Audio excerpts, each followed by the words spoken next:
Bienvenidos aquí a la página del Instituto Nacional de Psiquiatría.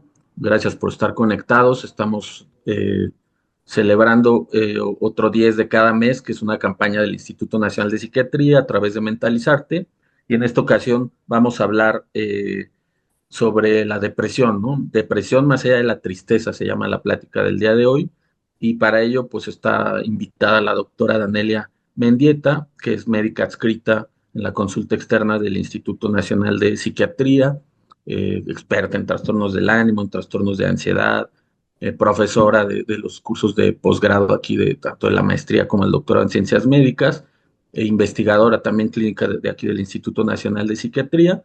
Eh, y bueno, pues le agradecemos que esté el día de hoy. Vamos a estar abordando diferentes temas sobre la depresión, más que nada sobre la depresión mayor, pero quizá hablemos un poquito de otros trastornos depresivos solo para que estemos enterados de que existen. Y bueno, celebrando este día, que es el 13 de enero, que es el Día Mundial de la Lucha contra la Depresión. Doctora Mendieta, no sé si quisiera comentarnos sobre el 13 de enero, porque es importante celebrar un día de lucha contra la depresión. Sí, yo creo que es importante tener un día que le dediquemos a la depresión, porque yo creo que es una de las enfermedades que más afecta a nuestro país y a nivel mundial. La depresión es una de las enfermedades que causa más discapacidad a nivel mundial, hablando de enfermedades tanto psiquiátricas como neurológicas.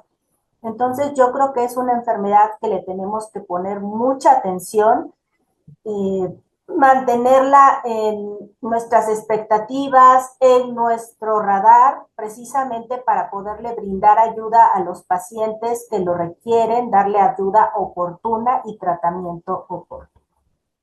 Ok, muchas gracias. Antes de que sigamos, les pedimos que si tienen preguntas, las vayan haciendo ahí en el chat de Facebook y entonces nos las harán llegar y aquí trataremos de resolverlas. Ahorita que mencionaba esto, doctora, esto de años vividos con discapacidad, de repente, yo sé, entiendo que esto es como una charla para difusión para todo el público, pero entre médicos y hasta entre tomadores de decisiones, de políticas de salud, se utilizan estos términos, ¿no? Como para ver qué tanto afecta algún padecimiento, y creo que la depresión es dentro de las primeras causas, ¿no? De años vividos con discapacidad. Hay algunos artículos dicen que pues ser entre las 5 primeras causas en México y que para las mujeres afecta más la depresión que en los hombres, ¿no? Esto, no sé si quiera comentar un poquito eso, doctora, de por qué de repente la prevalencia se reporta que es mayor en mujeres, si realmente es mayor o no en mujeres que en hombres, o no vienen, o qué pasa, ¿no? Con eso de las prevalencias.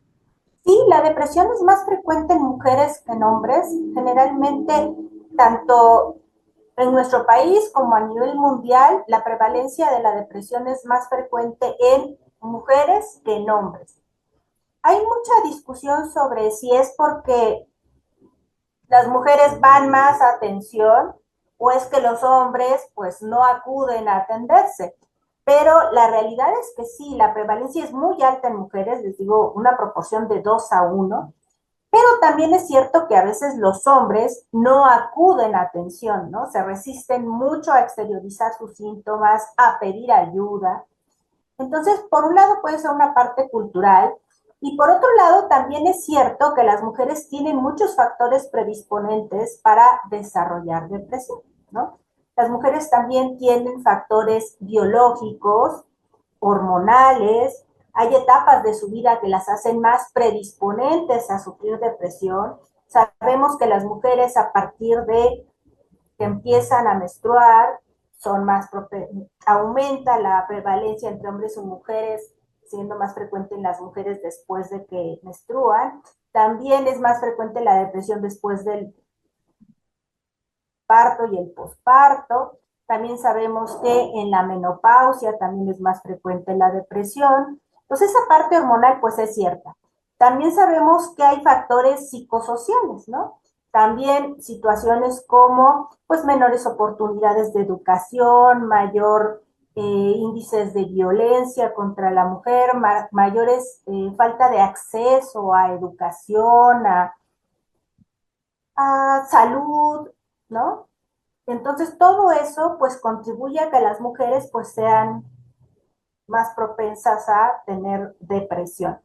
Pero también en el hombre, pues se cuestiona que, pues a lo mejor están infradiagnosticados, uno, porque no acuden a los servicios de salud. La cultura también hace que, pues, no se quejen, ¿no? Y entonces muchas veces no se quejan, se lo guardan, se resisten mucho a acudir a los servicios y entonces eso podría ser también una cuestión en donde pues probablemente no los estemos diagnosticando en el momento adecuado. Ok, doctora, gracias. Antes de que empecemos con las preguntas, creo que es importante que definamos algunas cosas. Eh, el título, como decíamos, es depresión, más allá de la tristeza. Quizá la gente asocia mucho la depresión con estar triste nada más, ¿no? Uh-huh. Es un componente de la depresión, pero no es el único. Digo, antes de que le sea la palabra, yo mencionaría que tenemos algo que se llama emociones y algo que se llama estado del ánimo. Están vinculadas. De hecho, los investigadores bueno, quizá uno de los que más ha hecho investigación sobre emociones o emociones básicas es el doctor Paul Ekman, y él dice que hay seis emociones básicas, pero estas seis emociones básicas son respuestas inmediatas, que son fisiológicas, como muy reactivas a un evento. Esos son las emociones. Cuando hablamos del ánimo, hablamos de algo ya más sostenido, que se mantiene, puede ser horas, días o incluso semanas, como de un tono basal del estado de ánimo, y además de lo que tenemos alrededor, influye también la manera en la que pensamos, cómo estamos analizando las cosas, como otros procesos internos, y ahí pues el consenso, lo que más se ha dicho es que son cuatro nada más, ¿no? Que es felicidad, tristeza, ira y miedo, ¿no? Entonces aquí no sé si quisiera agregar ahí o ahondar, doctora, de por qué no la tristeza no es igual a la depresión. O sea, ¿qué más cosas tendríamos que estar viendo en alguien para decir que ya hablamos, por ejemplo, de un trastorno depresivo mayor? Sí.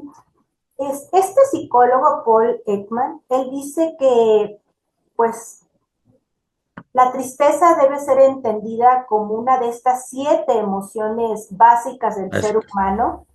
Él incluye dentro de estas 7 emociones básicas del ser humano, por ejemplo, la rabia, el desprecio, el miedo, el asco, la felicidad, la sorpresa, de la que estamos hablando, la tristeza. Él dice que estas emociones pues son normales, que en cualquier momento las podemos presentar y que eso no es indicativo de tener un trastorno mental o un problema y que se van a presentar en cualquier momento de nuestra vida y que muchas de estas emociones van a estar en concordancia con el estímulo que las provoca, ¿no? Se presenta el estímulo, se presenta esta emoción y van en concordancia o al parejo de la intensidad del estímulo y cuánto tiempo dura el estímulo, ¿no? Entonces, obviamente aquí si dura poco, pues va a durar poco la emoción y va a desaparecer. Y entonces Ok. eso no va a tener ninguna connotación patológica. Entonces todos la vamos a tener, pero no va a tener ninguna repercusión. A diferencia de la depresión, ¿no? La depresión sí ya es no solamente una sola emoción, la depresión ya tiene otras connotaciones. Vamos a ver que la depresión pues ya va a tener, no solamente va a estar compuesta por una sola emoción, va a ser un conjunto de síntomas y signos que van a incluir, por ejemplo, aparte de la tristeza, va a incluir, por ejemplo, pérdida de la capacidad de disfrutar cosas que antes nos gustaban, ¿no? Va a incluir también alteraciones del sueño, alteraciones del apetito, puede ser apetito aumentado, disminuido, que también esto va a ir acompañado de aumento o pérdida de peso, puede ir acompañado también de fatiga, va a ir acompañado también de pensamientos de inutilidad, culpa, minusvalía, en algunos casos también pensamientos de muerte, ideación suicida o intentos suicidas, en algunos casos ya muy graves, suicidio. Y entonces ya hablamos de un conjunto de síntomas que se presentan en un mismo momento, que eso ya se le llama un síndrome, y que van a estar constantes durante un determinado tiempo, generalmente para hacer el diagnóstico, pues estos síntomas deben de estar por lo menos 2 semanas para decir que ya estamos hablando pues de un episodio depresivo, ¿no? La tristeza es pasajera. Mientras esté el estímulo, pues va a ser mientras dure esa tristeza. Pero en la depresión, todos estos síntomas deben estar constantes casi todos los días, mínimo 2 semanas. En la práctica clínica, pues uno quisiera que los pacientes llegaran mínimo con 2 semanas, ¿no? Con ese mínimo. Pero en la realidad los pacientes llegan con meses o años de sintomatología. Obviamente, mientras más tiempo los pacientes lleguen con esa sintomatología, pues el cuadro va a ser mucho más grave, con más repercusiones. Otra de las características de la depresión que diferencia la tristeza común, pues es precisamente que los síntomas interfieren con la vida del paciente, ¿no? Provocan disminución en su funcionamiento en sus áreas de desempeño, puede ser escolar, laboral, social, ¿no? Entonces, cuando hacemos el diagnóstico, también nos debemos de fijar mucho en qué tanto interfieren los síntomas en su desempeño laboral. Y algo que también es muy notorio entre esta diferencia con la tristeza es que en el episodio depresivo muchas veces no hay una causa que provoque la depresión. A veces no hay ninguna causa que la provoque. Y en la tristeza generalmente sí hay algún estímulo que detone la tristeza y cuando ese estímulo desaparece, pues desaparece la tristeza. En cambio, en el episodio depresivo mayor, pues sí puede haber un motivo que lo detone o puede ser que no haya nada que lo detone. O sea, no es necesario ese estímulo para detonar la depresión, ¿no? Entonces, aquí lo que hay que ver es que la depresión es mucho más compleja, produce mucho más deterioro en la función y que está compuesto por un complejo de síntomas y signos que, pues, deterioran al paciente. Eh, Como abordando esto, doctora, podría haber gente que entonces, además de la tristeza o el desinterés que le llamamos anedonia, tenga a lo mejor predominio cierto tipo de síntomas, por ejemplo, cognitivos o somáticos, por el dolor quizá, ¿no? A lo mejor, quizá algunas personas, además de esta tristeza o desinterés, lleguen con otros síntomas, ¿no? Que a veces algunos autores hasta le llegan a llamar a algunos padecimientos dolorosos como una depresión enmascarada, ¿no? Que la gente busca ayuda por otra cosa y lo que está de fondo es que tiene un padecimiento depresivo, ¿no? Sí, a veces eso es muy llamativo porque los pacientes a veces van al médico general y no refieren que van por tristeza, ¿no? A veces van por el problema del sueño, a veces van por el problema del dolor, como por eso es esa depresión enmascarada, a veces pueden ir por el problema de la de anedonia, ¿no? Porque no disfrutan las cosas, porque están muy fatigados, ¿no? Entonces, a veces el síntoma cardinal no necesariamente es la tristeza, pueden ser otros síntomas los que lleven al paciente a la consulta con el médico. Porque muchas veces el psiquiatra no es el primer contacto, sino otros médicos, como el médico general o de otras especialidades, ¿no? Ok. Entonces, tener tristeza o desinterés y cuatro síntomas más de todos los que mencionaba ahorita, doctora, por 2 semanas ya hablaríamos de un episodio de presión mayor. Y aparte, ya que se hizo el diagnóstico, ya que se cumplieron estos criterios, todavía puede haber diferentes gravedades, ¿no? O sea, hay quien tiene un trastorno, cumple ya estos criterios, pero a lo mejor todavía funciona, todavía va a la escuela, todavía va al trabajo, está bien con la familia, lo sobrelleva, luego ya empieza a haber deterioro y puede haber un deterioro grave que implique ya ideas de ya no querer estar aquí, ya no querer estar vivos o incluso tener síntomas que llamamos de psicosis, entonces la gravedad también varía, ¿no? Entre cada uno. Claro, hay pacientes, por ejemplo, que pueden tener sintomatología y seguir haciendo sus actividades aparentemente normal. Algo que hay que preguntarles es si realmente no ha disminuido esa funcionalidad, ¿no? Porque puede ser que sí hagan sus cosas, pero les cueste más trabajo, ¿no? Y entonces ahí notamos la interferencia en su funcionamiento, ¿no? Lo hace pero con mucho trabajo, ¿no? Ya tiene alteraciones en la memoria, reciente principalmente, alteraciones en la concentración, ¿no? Demasiada fatiga, no termina las cosas, ¿no? O sea, funciona, pero más de lo que le costaba sin estar con esa sintomatología. Y habría como factores que algunas personas cooperen para que, como digamos, disparen o desencadenen un episodio depresivo mayor. ¿Serían diferentes los factores? O sea, pueden ser distintos para cada persona. Hay algunos que a lo mejor más frecuentemente desencadenen un episodio depresivo mayor. ¿Qué opinaría de eso? Yo creo que sí hay factores que pueden ayudar a detonar un cuadro depresivo. Por ejemplo, el consumo de sustancias, ¿no? Alcohol, otro consumo de otras sustancias, el tener, por ejemplo, alguna enfermedad, por ejemplo, cáncer, enfermedades dolorosas a largo plazo o otro tipo de enfermedades crónicas. También puede ser sufrir violencia, maltrato, ¿no? Abusos sexuales, violencia infantil.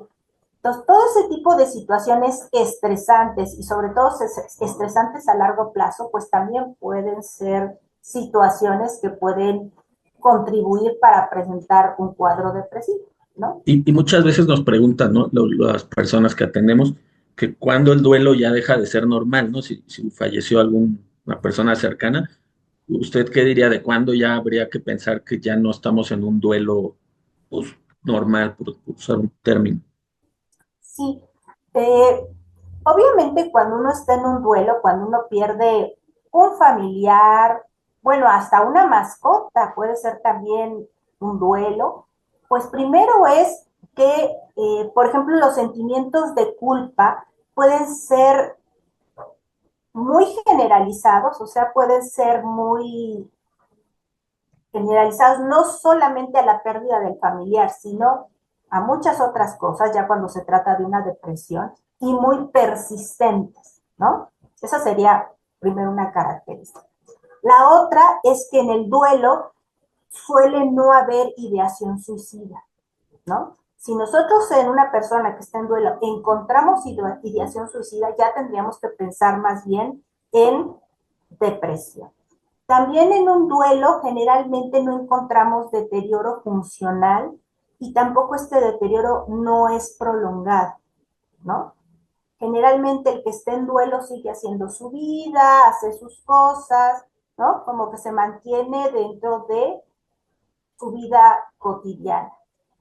Los síntomas o las molestias que tiene durante el duelo, los cambios de estado de ánimo, le permiten seguir con su vida normal y los síntomas que tiene son de menor duración y de menor gravedad. Y en el duelo también no hay alteración de la autoestima.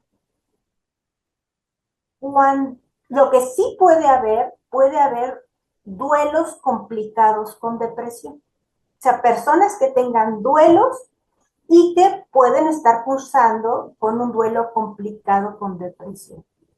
Y entonces ahí lo que vamos a encontrar es que vamos a encontrar personas que tengan pues sentimientos de culpa ya muy intensos, generalizados, que curse con episodios de depresión muy severos, con muchos síntomas, presencia de ideación, intentos suicidas, un deterioro funcional muy prolongado, mayor gravedad de los síntomas y pues ya una marcada baja autoestima. Entonces, ahí sí es importante que si nosotros vemos que estos síntomas depresivos ya son muy marcados, pues entonces requiere ya de un manejo para el cuadro depresivo, ¿no? Sí, aquí ya como que podemos empezar a relacionar lo que estamos comentando con algunas dudas. Vamos a tratar de resolver todas, pero como vamos en orden, ahorita definiendo qué es lo que observamos para decir que alguien está deprimido, a lo mejor abordaría una de las preguntas que es como de qué escalas o criterios aplicar, y pues creo que hay diferentes escalas, ¿no? Las que usamos ya mucho como en psiquiatría y hay otras como para otros médicos y profesionales de la salud, psicólogos también, ¿no?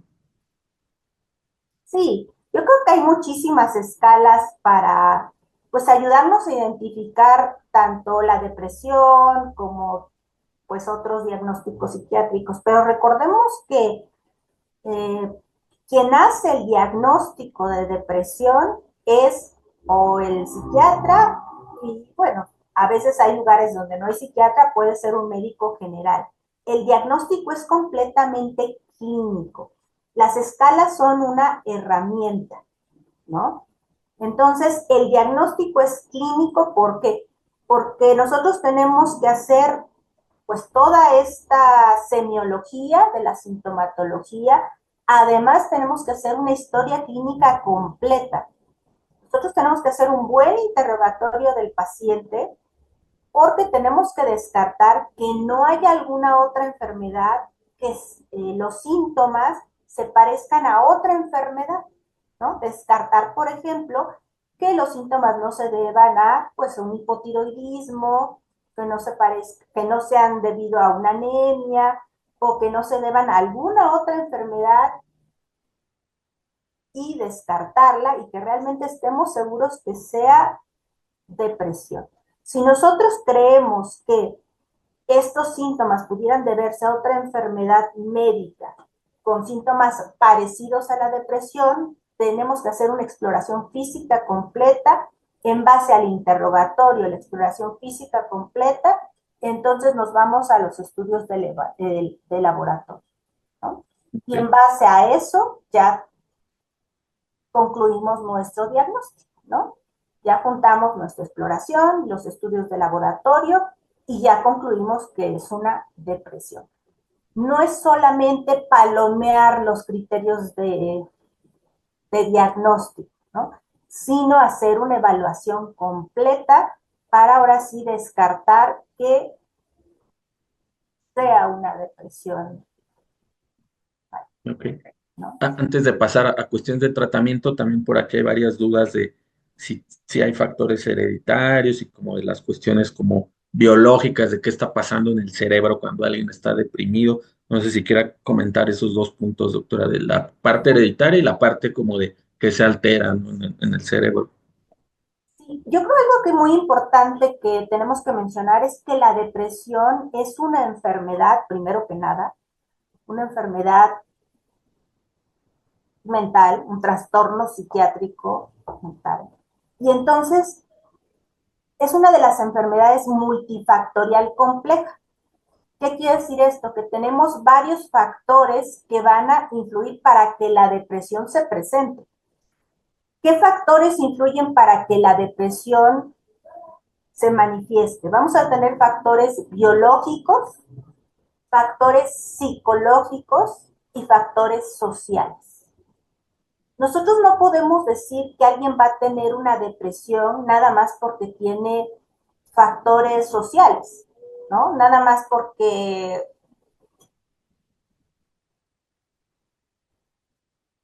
tuvo una separación, por ejemplo, o no nada más porque tiene factores hereditarios, o porque tiene problemas de pareja, ¿no? Que serían factores estresantes en su vida.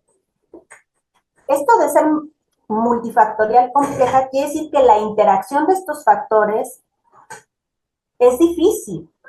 No podemos decir qué tanto influyen todos estos factores para que en algún momento la depresión se manifieste. Yo siempre digo que esto es como un caldo de pollo, ¿no? Cuando uno tiene el caldo de pollo, uno no puede decir que el caldo de pollo es por el pollo, ¿no? Uno le pone el pollo, la zanahoria, las papas y todo lo que le quieren poner, más los condimentos, pero el caldo de pollo no nada más sabe por la zanahoria o por el pollo, sabe por todo lo que le ponemos. Entonces, en este caso, la depresión se manifiesta por todos estos factores. En el caso de los factores biológicos, pues tenemos factores hereditarios, ¿no? Se habla de que los pacientes con depresión, por lo menos el 30% tienen antecedentes de familiares con trastornos afectivos, ¿no? No quiero decir que todos vayan a tener esos antecedentes, pero por lo menos el 30%. Y muchos de los pacientes a veces no saben tus antecedentes, entonces a veces puede ser más. Pero también dentro de los factores biológicos tenemos alteraciones a nivel de los neurotransmisores, ¿no? Donde sabemos que hay alteraciones en ciertos neurotransmisores que están implicados, ¿no? Por ejemplo, alteraciones a nivel de serotonina, noradrenalina, dopamina. Ahora se sabe también que el GABA está influyendo, ¿no? Ahora también se sabe que pues, hay también el ácido nítrico y hay varios ya receptores NMDA y sabemos que ahora hay otras vías que también están influyendo. Entonces, sabemos que hay un factor biológico muy importante y además el hecho de que este factor biológico esté afectado, pues nos ha ayudado para tener una herramienta muy importante para tratar la depresión, porque la mayoría de los medicamentos que nosotros damos para mejorar la depresión, pues está soportado en esas alteraciones neurobiológicas, ¿no? Porque la mayoría de los antidepresivos trabajan sobre esas alteraciones, ¿no? Pero, pues también tenemos otros factores, ¿no? Decíamos los factores sociales, ¿no? Y entonces tenemos pues toda esta cuestión de maltrato, violencia, maltrato, separaciones, ¿no? Que al También, parecer eso sí, sí se ha notado, ¿no, doctora? Que alguien que sufrió abuso de diferentes tipos, ¿no? Emocional, psicológico, sexual en la infancia, sí tiene más pues digamos, proclividad, o sea que más fácilmente podría presentar un episodio depresivo mayor, ¿no? De adulto. sí, hay estudios que eso lo confirman, ¿no?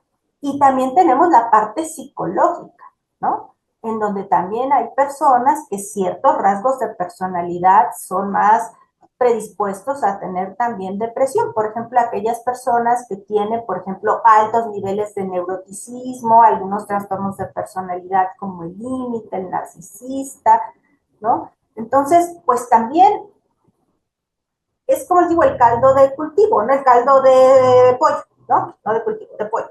Y entonces se juntan todos estos factores, ¿no?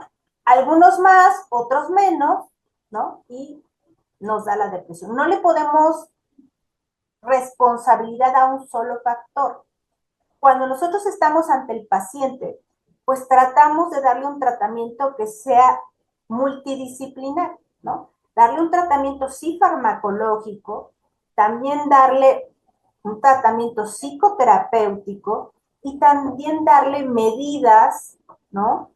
De, pues, mejorar su vida. Decíamos que también, por ejemplo, algo que pues, puede hacer que alguien también presente depresión, pues es el consumo de sustancias, eh, malos hábitos de vida, entonces eso también corregir, ¿no?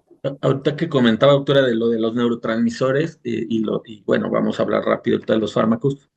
Me acordaba en lo que explicaban del origen como biológico, que llamamos neurobiología de la depresión, que es como estar apagado, que el cerebro está apagado, pero de repente también vemos personas en las que ciertas áreas, ciertos circuitos se activan, ¿no? Y están deprimidos y algunos circuitos se activan, pero son esos circuitos que activan cosas negativas, como estar teniendo lo que llamamos rumiaciones, como estos pensamientos negativos, pero constantes, ¿no? Que no los podemos Exacto. abandonar. Entonces, a veces esa explicación nada más de que el cerebro se apaga, a veces no es totalmente cierta, ¿no? Varía, ¿no? Dependiendo y a algunas personas les puede ir mal cuando se activan, pero en la parte ansiosa que va muy ligada, ¿no? O en las rumiaciones. Ok, Sí, pues algo que, digo, me sí, sí, parece interesante eso que mencionas porque la gente piensa que tener depresión es nada más tener depresión, ¿no? Pero algo que vemos en la práctica común es que es muy raro que los pacientes nada más tengan depresión. En la práctica clínica lo más frecuente es que tengamos depresión con otros trastornos, ¿no? Principalmente trastornos depresivos, ¿no? Trastorno de ansiedad an- ansi- generalizada, trastorno de pánico. ¿no? Y entonces a veces dicen, bueno, tengo depresión o tengo ansiedad. Muchas veces tienen las dos o las tres cosas u otros diagnósticos. Ese es como, pues casi el común denominador.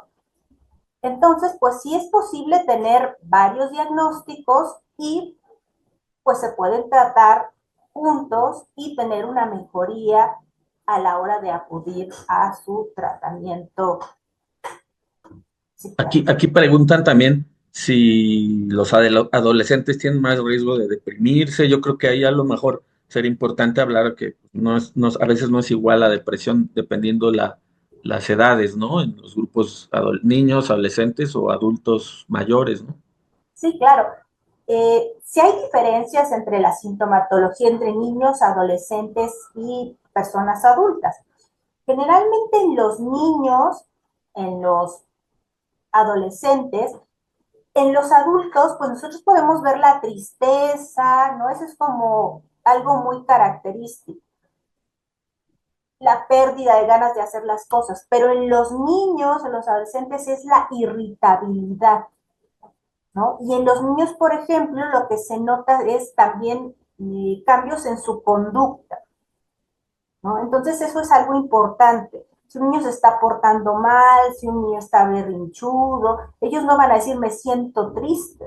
Ellos lo que van a reportar son irritabilidad, van a dejar de comer, se van a portar mal. Entonces ahí sí va a ser diferente su cuadro clínico, ¿no? Ok. Hay que ponerle Eh, más atención a esa parte, ¿no? y en personas de la tercera edad, pues también puede llegar a variar, ¿no? Creo que a veces, También. aunque no haya tristeza forzosamente, la irritabilidad, ¿no? A veces creo que también hay que estar ahí pendientes porque puede ser y también un síntoma como equivalente En casi a la las tristeza. personas adultas lo que vamos a ver también son síntomas somáticos, Claro. ¿no? Y ahí van a estar como me duele aquí, me duele allá, y ahora esto, y ahora el otro, ¿no? Y entonces a lo mejor no vamos a ver tanto esta tristeza, o sí la van a manifestar, pero va a estar más matizada por la sintomatología somática.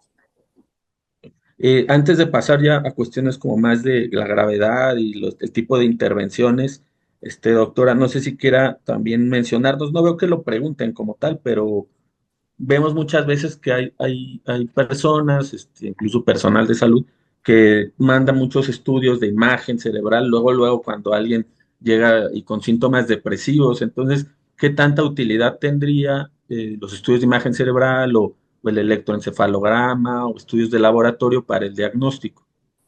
Yo creo que no deben de ser de rutina los estudios de imagen cerebral. Los estudios tanto de laboratorio, estudios, cualquier estudio debe de estar orientado a la exploración física del paciente y a su interrogatorio, ¿no? Yo debo de, como médico, revisar a mi paciente y dependiendo de sus síntomas, basarme para un estudio de laboratorio, ¿no? Algo que yo sí hago generalmente es, por ejemplo, sí pedir un perfil tiroideo, porque el perfil tiroideo puede ser sí tener síntomas subclínicos, ¿no? El hipotiroidismo, entonces ahí sí puede ser que no encuentre uno mucha sintomatología, nada en la exploración, y eso sí puede pasar desapercibido. Pero primero explorar bien a mi paciente, interrogarlo bien y en base a eso pedir los estudios de laboratorio. Yo no los pediría así como de a todos resonancia, a todos tomografía, porque además, pues hay que considerar también la situación económica de los pacientes y yo creo que lo fundamental es el interrogatorio y la exploración antes de pedirles a todo. Ok. Antes de entrar a la parte del tratamiento, a mí me gustaría mencionar que pues en estudios que se han hecho pues por investigadoras de aquí del instituto, la doctora Medina Mora, que tiene el estudio muy grande ahí de epidemiología de trastornos mentales o psiquiátricos en México, menciona que uno de cada cuatro adultos en México va a tener un episodio depresivo mayor alguna vez en su vida, pero también hay estudios de ella, de la doctora Shoshana Berenzon, en donde dice que, que nada más van a buscar atención o van a recibir tratamiento 3 de cada 10, más o menos, ¿no? Entonces, Sí. pues ahí estamos viendo la magnitud, lo que mencionaba usted, doctor, hace un ratito, que pues sí, muchas veces van a llegar con otros especialistas, no con el psiquiatra, tienen que usar los criterios que tenemos de la OMS o de la Asociación Psiquiátrica Americana. A lo mejor los podrían referir con un especialista en salud mental o iniciar el tratamiento, pero sobre todo la cuestión del estigma, ¿no? Que cuando decimos enfermedad, un padecimiento mental, la gente lo sigue viendo como si fuera a ser débil o si fuera alguien que o a veces hasta que quiere llamar la atención, o sea, lo desestiman, ¿no? Como si fuera una cuestión de voluntad y no un padecimiento como puede ser tener hipertensión, tener artritis, tener migraña, ¿no? Que de hecho mucha gente Ujú. con depresión sufre migraña también. Entonces, bueno, quería mencionar eso porque pues es difícil a veces que la gente se atienda y ya entrando a la parte del tratamiento, porque casi todas las preguntas tienen que ver con eso, eh, ¿cómo sería el tratamiento del trastorno depresivo mayor? Creo que depende de la gravedad, ¿no? Las intervenciones que se recomiendan, ¿no? Sí, mucho de lo que se recomiendan dentro de las guías de tratamiento actuales es que depende, como mencionabas, de la gravedad del padecimiento, de la depresión mayor. Si estamos hablando de una depresión leve, pues hay muchas guías que refieren que se puede tratar con psicoterapia, ¿no? Y obviamente eso va a depender mucho de, pues también con qué contemos, ¿no? También si no tenemos quien le dé la psicoterapia, pues a lo mejor vamos a tener que recurrir a la farmacoterapia, ¿no? Pero si el paciente acepta la psicoterapia, tenemos gente que esté capacitada, pues bueno, eso sería muy buena opción. En caso de que el paciente no quiera la psicoterapia, no tengamos quien la dé, pues entonces ya recurrimos a la farmacoterapia, ¿no? En casos de depresiones ya moderadas, ahí sí ya las guías recomiendan farmacoterapia. La farmacoterapia, ¿qué es lo que se recomiendan? Antidepresivos. Y ahí es donde viene el problema del estigma, ¿no? Porque la gente le tiene miedo a que sean medicamentos que uno se vuelva adicto y no me los quiero tomar y todo el mundo está en contra. Los antidepresivos son medicamentos muy nobles, muy, pues que ya tienen bastantes años de uso y que generalmente hay que utilizarlos con precaución. Generalmente el médico que lo sabe usar va a utilizar dosis de inicio paulatino, va a titular la dosis, tiene que hacer una vigilancia para que monitoree los síntomas secundarios y ir monitoreando la dosis que requiere el paciente. ¿Cuánto tiempo se tiene que dejar ese tratamiento en pacientes que tienen un primer episodio depresivo? Por lo menos de 6 meses a un año. Eso dicen las guías de tratamiento. Después de esos 6 meses a un año, dependiendo de la valoración del médico, entonces el médico tiene que valorar el retiro del antidepresivo paulatinamente. Es muy importante que el paciente no suspenda de manera voluntaria el tratamiento. ¿Por qué? Porque se arriesgan a suspenderlo cuando ellos quieren y después tener recaídas. Hay estudios que hemos hecho aquí en el Instituto Nacional de Psiquiatría con el doctor Lenín Pavón, en donde se ha visto que la depresión se comporta como un padecimiento de episodios recurrentes. Mientras más episodios tenga el paciente, más episodios va a tener en el futuro. Y obviamente cada episodio va a ser peor y los intervalos entre cada episodio van a ser con peor funcionamiento entre cada episodio. Entonces, pues sí es importante seguir las indicaciones del psiquiatra, terminar su tratamiento y esperarse a que lo den de alta. Por aquí preguntan que si alguien tiene depresión crónica, el tratamiento ya va a ser de por vida. Bueno, ahí sería importante decir que la depresión crónica, decimos eso cuando tiene más de 2 años un adulto, ¿no? Con depresión y a lo mejor en niños un año, que está cumpliendo estos criterios que ya mencionaba la doctora al inicio, pero alguien puede tener un primer episodio de depresión y como no se ha atendido, ya se volvió crónico. A lo mejor alguien que tiene 25 años lleva 3 años con depresión, inició a los 22. Y ahí, como decía la doctora, pues se inicia el tratamiento y si responde muy bien, pues quizá puede estar un año con tratamiento farmacológico y ya. Pero eso ya es depresión crónica que tenía la persona y aún así podría retirarse el medicamento. Y creo que Claro. la pregunta, como la hacen aquí en el chat en Facebook es si alguien ya ha tenido 3 o 4 episodios, ¿no? Se le quitaba con el tratamiento y si se le suspende el tratamiento, a lo mejor a los 2 o 3 años, tiene otro episodio o antes, ¿no? Al año, a los 6 meses. Y creo que ahí si alguien tiene muy seguidos los episodios, ya lleva 4, 3 episodios, creo que ahí la recomendación de las guías sí es que no mantener se el suspenda ya, tratamiento. ¿no?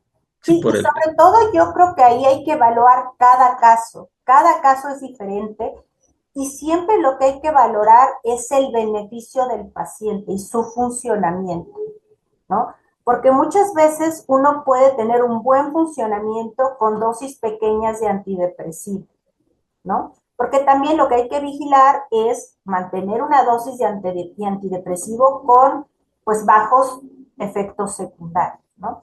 Algo que hay que mencionar es que los antidepresivos que tenemos actualmente son bastante seguros y con bajos efectos secundarios, son muy tolerables y sobre todo son medicamentos que no son adictivos y que se pueden tomar pues a largo plazo, ¿no? sí. Ya mencionaban por aquí que otras comorbilidades, que si una crisis de migraña puede disparar depresión. Pues sí, creo que la doctora ya mencionaba que otros padecimientos médicos sí pueden disparar también o Sí, coadyuvar, pues sí, como sobre todo los problemas tiroideos, pero sí también, ¿no? Migraña o padecimientos dolorosos, todo esto, ¿no? exacto. Sí, y a veces hemos visto que cuando los pacientes, por ejemplo, con migraña, uno controla el cuadro depresivo, a veces bajan la frecuencia de las crisis migrañosas. No quiero decir que desaparezcan completamente, pero pueden bajar el número de crisis y la intensidad de las crisis. Aquí ya preguntado varias veces, digo, aunque a lo mejor nos adelantamos, pero tiene que ver con el tratamiento. Dice, ¿de qué manera se trabaja cuando los factores desencadenantes son factores del entorno de la persona como inseguridad, violencia, pobreza? Pues creo que ahí también es algo que a veces no abordamos tanto en psiquiatría, sí se hace, pero deberíamos hacerlo más, que es transversal, ¿no? Nosotros cuando vemos casos muy difíciles de personas que a veces ya hasta llevan mucho tiempo hospitalizadas, eh, y no tienen una buena red de apoyo, pues tenemos que ayudarnos de otras instancias, como cuestiones sociales, ¿no? De las secretarías que dan apoyo social, ahorita se llama del bienestar, etcétera. Y claro que es un trabajo conjunto, ¿no? Digo, esta parte de la inseguridad, de la pobreza, de la violencia, pues no es una cosa que nosotros como médicos podamos cambiar así tan fácilmente. Y creo que ahí, digo, yo ahí me adelanté para responder esto, doctor. Yo creo que ahí sí de repente debemos trabajar de la mano con otras personas, ¿no? Con trabajadoras sociales, con antropólogos, con sociólogos. Y sí, claro, pues si la persona está teniendo violencia, pues lo ideal es que no esté en medio con violencia. No siempre se puede evitar, ¿no? Ese tipo de cosas. No, no sé, hay qué opine de esta parte como muy Sí, a social. veces esa es una parte complicada porque nosotros nos encargamos de la parte médica, de la parte, pues ahora sí que psicoterapéutica, pero sí nos tenemos que apoyar, por ejemplo, aquí nos apoyamos mucho de trabajo social, que es la que pueden darnos la red para poderlas apoyar en otros ámbitos, ¿no? A veces es un poco limitado, a veces lo que podemos hacer, pero muchas veces ya con las herramientas que les podemos dar a las pacientes, pues a veces ellas ya pueden pues buscar otros apoyos más allá de los que nosotros le podemos dar, ¿no? Y hay muchos organismos, por ejemplo, Uh -huh. de la Procuraduría General de Justicia, etcétera, de atención a víctimas que canalizan, ¿no? Directamente, entonces ahí es el trabajo en equipo, ahí estamos hablando ya de un trabajo transversal, ¿no? Con diferentes organizaciones. Y se liga también de esto que menciona, doctora, de que si hay protocolos de seguimiento cuando alguien con depresión, o sea, alguien que estamos tratando, deja el tratamiento, como, pues yo creo que se refieren como a buscarlos, ahí a lo mejor muy de trabajo social, de llamarles. Yo recuerdo en el servicio social, sí nos decían que a las personas con diabetes o con ciertos pacientes infecciosos, tuberculosis, obviamente, si no iban, había que estarles llamando. Aquí creo que con lo que se ha hablado de derechos humanos, nos la ponen difícil, hay que ser muy cuidadosos porque pues, no podemos ser coercitivos, ¿no? Creo que ahí hablamos también de esta parte del consentimiento informado para que alguien reciba tratamiento y claro que la persona quiera, o sea, también que acuda, que busque la atención, ¿no? No, no sé, hay doctora que opine porque pues sí, por una Sí, parte nos vemos que hay ponen gente que muchos está mal, límites, pero algo que es muy cierto es que los pacientes cuando se sienten mal, solitos regresan. Y los datos de alarma, ¿no? Inmediatamente saben el camino, ¿no? La familia hay como que si tienen buena red de apoyos, tienen gente cercana que los acompañe, esta parte de psicoeducación a las personas cercanas creo que es buena, ¿no? Porque pueden ver los datos de alarma y pues de alguna manera estar al pendiente también, ¿no? De sus familiares o de sus amigos, etcétera. Sí, yo Eh, creo que esto es muy importante, la psicoeducación, ¿no? Que desde el principio nosotros les comentemos la importancia de no suspender el tratamiento, de cuánto debe de durar, cuáles son los signos de alarma, que regresen en cualquier momento. Toda esa parte yo creo que es muy importante, sobre todo, pues la alianza terapéutica, ¿no? Que el paciente no sienta que le estamos dando un medicamento y que se va a su casa solo, ¿no? Sino que lo estamos acompañando en el proceso. por aquí vuelven a preguntar que cuándo sabemos si necesitamos medicamento. Pues digo, lo menciona la doctora, si ya es un episodio moderado, las guías dicen que se necesita fármaco. Cuando se cumplen los criterios de depresión mayor, pero es leve, se puede optar por psicoterapia o fármaco, pero si hay un psicoterapeuta, una persona capacitada de uno de estos tipos de psicoterapia que han demostrado que sirven para tratar la depresión, ¿no? A lo mejor terapia cognitivo-conductual, interpersonal, las que ahora hay de tercera generación, ¿no? Uh -huh. Entonces, pero ya moderado, dicen cómo, o sea, a lo mejor dicen cómo sé que es moderado, pues tiene que ver mucho con la funcionalidad, ¿no? Cuando decimos que ya es moderado. Y ahí sí ya lleva muchos meses alguien con una mala funcionalidad y a veces ya estuvo recién en psicoterapia, pues la indicación sería ya el fármaco, ¿no? Eh, ok, déjame, bueno, lo de la crisis de migraña ya. Además, dicen, es recomendable que el psiquiatra sea también psicoterapeuta del paciente, no sé qué quiera comentar ello. ¿Cómo, perdón? Que sí es recomendable que el psiquiatra sea también el psicoterapeuta del paciente. Sí, sí, los psiquiatras, muchos están capacitados para dar la parte del tratamiento farmacológico y psicoterapéutico. Algunos son muy claros y dicen, no, ¿sabe qué? Yo le voy a tratar la parte farmacológica y lo voy a mandar con un psicoterapeuta, ¿no? Y se los dicen claramente al paciente. Otros sí dan las dos cosas, ¿no? Entonces ahí hay que ser claros con el paciente y a lo mejor el paciente también preguntárselo a su psiquiatra, ¿no? Si realmente van a hacer las dos cosas o nada más una, ¿no? Y eso tiene que ver mucho con la comunicación médico-paciente, Ok, por aquí o preguntan psiquiatra-paciente. de si recomendamos algún libro para depresión o trastornos mentales en adolescentes, pues de investigadoras de aquí el instituto, la doctora Patricia Fuentes tiene un libro de intervenciones para prevenir adicciones y violencia en adolescentes, por si quieren buscarlo. Uh Eh, -huh. del ejercicio, doctora, se ha demostrado que ayude. Sí, yo creo que todas estas medidas universales para la salud son recomendables. El ejercicio regular, el no consumir sustancias como el alcohol o sustancias tóxicas, está recomendado. Tener una buena alimentación, ¿no? Todas estas son recomendaciones pues universales, ¿no? ¿Por qué? Porque pues a final de cuentas la depresión pues es una enfermedad como cualquier otra, como pudiera ser la hipertensión, como pudiera ser la diabetes, pues requiere precisamente de estos cuidados, ¿no? Pues si ustedes hacen ejercicio, se van a sentir mejor, ¿no? Va a haber una mejoría en su estado de ánimo, va a haber una mejoría en su energía, ¿no? Si no consumen alcohol, pues obviamente va a haber muchos cambios. ¿Por qué? Porque también el alcohol va a producir cambios en sus neurotransmisores y que también eso se ha visto que tiene un efecto para las personas que tienen depresión, ansiedad, ¿no? Entonces, pues sí, son esas recomendaciones generales, no solamente para depresión, sino para todo otro padecimiento psiquiátrico.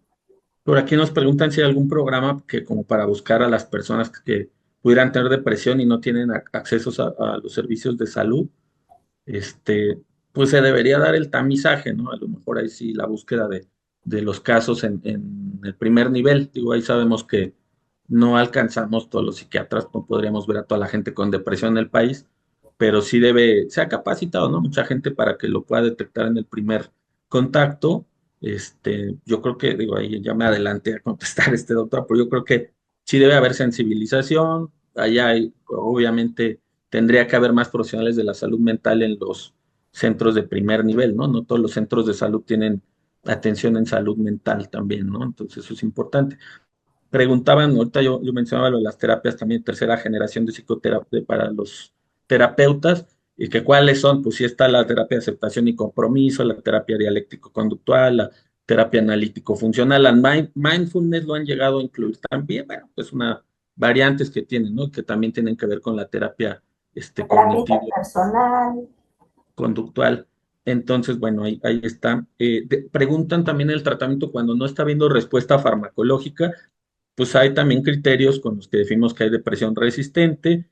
Hay pocos estudios secuenciales, pero sí se han hecho. Uno es el STAR-D, que ya tiene muchos años, y sí tenemos que ir escogiendo. Yo creo que se refieren a qué criterios vamos usando a lo mejor cuando no hay respuesta para cambiar antidepresivos, ¿no? Y cuando hay un paciente que tiene depresión resistente, para definir que un paciente tiene depresión resistente, se define cuando ha tenido 2 intentos de tratamiento con 2 antidepresivos de familia diferente a tiempos adecuados y dosis adecuadas. Tiempos adecuados, ¿a qué nos referimos? Por lo menos 4 semanas a dosis adecuada.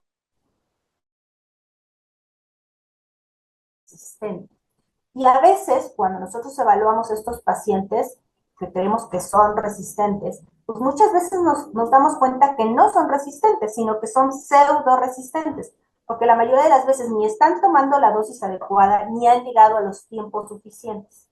O sea, que cumplan mínimo esas 4 semanas y que estén tomando la dosis suficiente, la dosis terapéutica recomendada.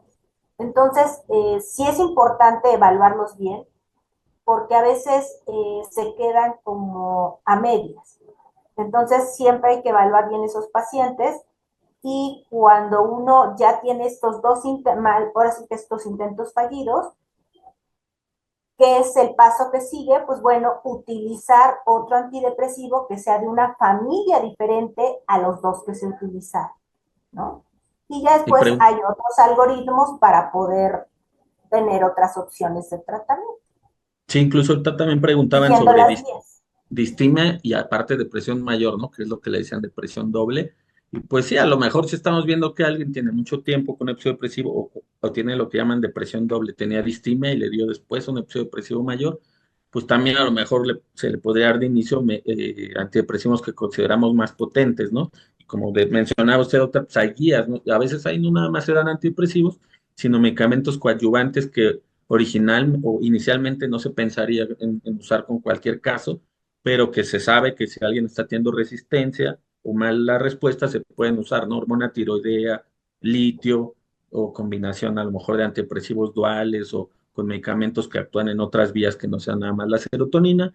Entonces, pues sí, como lo menciona la doctora Mendieta, hay guías, sí está descrito, sí hay que ir por pasos, porque además pues puede haber más efectos secundarios si vamos sumando más medicamentos. Lo ideal sería un solo fármaco, lo que llamamos monoterapia, no siempre se puede. Y preguntan la utilidad de la estimulación magnética transcraneal, que me parece que sí se utiliza, sí es útil. No sé ahí cuál sea su opinión de la estimulación magnética. Yo creo que la estimulación magnética transcranial es una opción. Es una opción para aquellos pacientes, por ejemplo, que pues a lo mejor han tenido problemas para tolerar los medicamentos, que no han tenido buenos resultados con los medicamentos, que a lo mejor están embarazadas, ¿no? Puede ser una opción, pero hay que tomar en cuenta que no es barato, ¿no? Que no es un tratamiento a largo plazo, ¿no? Que muchas veces la estimulación magnética transcranial se da junto con tratamiento farmacológico para que funcione. Entonces, hay que tener cuidado con quién va uno a tomar estimulación magnética transcranial, porque no es barata, ¿eh? Entonces, pues ahí yo les recomiendo que lo tomen con reserva. Y sí, creo que digo, yo coincido con lo que comenta, doctora. Las guías de los estudios grandes que les llamamos metaanálisis, ¿no? Que suman varios estudios, y las guías de tratamiento, pues no consideran que esté al nivel, por ejemplo, de la terapia electroconvulsiva o que realmente le pueda ser superior a combinaciones de ciertos fármacos o usar coadyuvantes. Habrá quien diga, bueno, yo la puedo pagar, conozco a alguien que la sabe aplicar, alguien profesional, y no quiero tomar tantos fármacos, bueno, puede ayudar. Y también alguien que tenga comorbilidades, ¿no? Esta parte a lo mejor de adicciones o algo así, bueno, ahí a lo mejor se ha demostrado que puede ser útil con ciertos como grupos muy definidos, ¿no? De gente con depresión. Hablan, siguiendo con estos tratamientos que están como ¿De moda? investigándose, sí, o que están viendo si se pueden incluir o no en las guías. El uso de psicodélicos también están aquí como mencionando que tanto qué opinamos sobre las terapias con psicodélicos para depresión. No sé si quiera comentar algo, doctor. Y yo creo que puede ser una buena opción, pero todavía están en experimentación, ¿no? Entonces yo creo que todavía hay que irse con calma, hay que esperar resultados, entonces todavía no hay que aventarse porque hay que esperar resultados de la evidencia de estudio, ¿no? Todavía están en electroconvulsiva. La terapia electroconvulsiva, aunque está muy satanizada, yo creo que la terapia electroconvulsiva es una muy buena opción para aquellos pacientes que tienen depresiones severas con ideación suicida. Se debe dar en un contexto hospitalario, con todos los cuidados, bajo anestesia. Es una estrategia que ha funcionado muy bien, acorta los tiempos de estancia y les va muy bien a los pacientes. Obviamente, pues mucha gente le tiene mucho miedo, ¿no? Pero, pues yo creo que así uno les explica cuáles son las bondades de la terapia electroconvulsiva, pues a veces puede ser, pues bastante recomendable, ¿no? Okay. Sí, Por digo, costos, por efectividad, ¿no? Menores tiempos de estancia hospitalaria. sí, hay pues las personas que tienen ya depresión grave, varios episodios, o que hay psicosis, o que no han remitido, ¿no? Que tienen depresión resistente, sigue siendo una buena opción. La parte de los psicodélicos, también para mencionarlo, pues la cuestión es lo que decía la doctora, o sea, la seguridad, ¿no? También pueden generar efectos secundarios.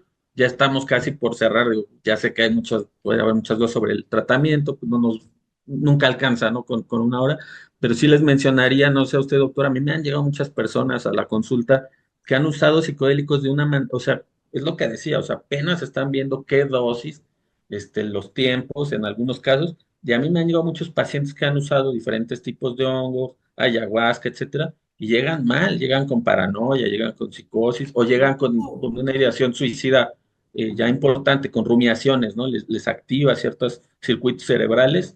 No sé qué opine de eso, ¿no? Si le han tocado también. Sí, la verdad es que yo creo que están jugando con fuego, ¿no? Cada persona tiene diferente perfil y yo creo que uno no puede jugar con eso, ¿no? Yo creo que hay que esperar a ver todavía más el estudio de estas sustancias para poder realmente arriesgarse a probar, ¿no? Entonces yo creo que ahorita todavía no es el momento para recomendar. Ok, pues muchas gracias, doctora. Ya estamos sobre el tiempo. La verdad es que uno quisiera estar platicando más, todavía había algunas dudas. Seguramente se seguirán abordando en otras presentaciones del 10 de cada mes, así como esta. Le agradecemos mucho su participación, doctora Danelia Mendieta, médica adscrita que consulta externa del Instituto Nacional de Psiquiatría, y pues agradecemos también la participación de todos. Hasta luego, cuídense mucho. Pues muchas gracias por su atención y por la invitación. Gracias, Iván. Bye. Hasta luego.